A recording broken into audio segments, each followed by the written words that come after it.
I'm gonna have to praise to the almighty Morbius after the hate I get on this video. Spider-Man 1 isn't so great. From the opening of the movie where he was on the school bus and gets tripped by a bully, it should feel amazing, but if you sit down and rewatch this film, it feels like something you've seen before. Well, I know you're saying, well, no crap, but it shouldn't feel like that.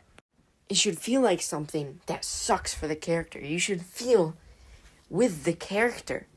And I know that it's like the first 5 minutes, but everybody praises the opening of this film. 30 minutes in, we should already know who Peter is.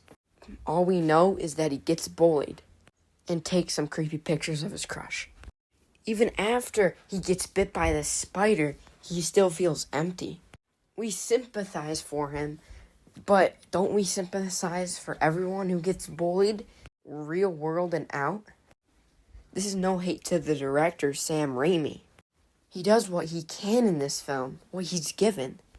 He's given a semi-small budget at the time, with the big studio behind him, and is told how to make the film.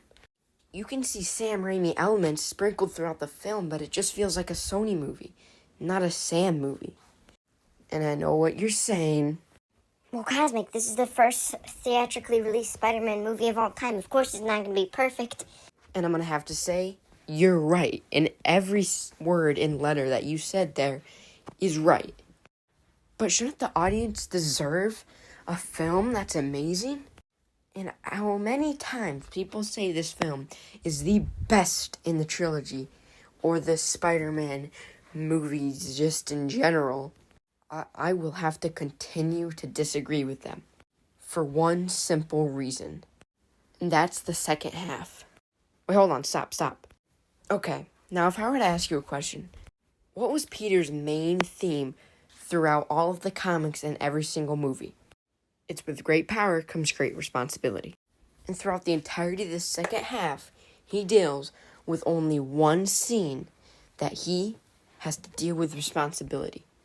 The responsibility of being Spider-Man and Peter Parker and living two coexisting lives at the same time. And that was with MJ.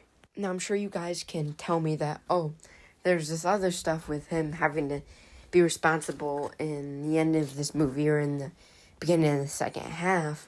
But all this responsibility he has to take in is nothing to do with the overall plot of the movie. However, in Spider-Man 2, every single bad thing that happens to him from start to finish is deserved and needed. That came out kind of bad. I don't want that to happen to Peter, but you know what I'm trying to say. Like when Uncle Ben died strictly because of Peter.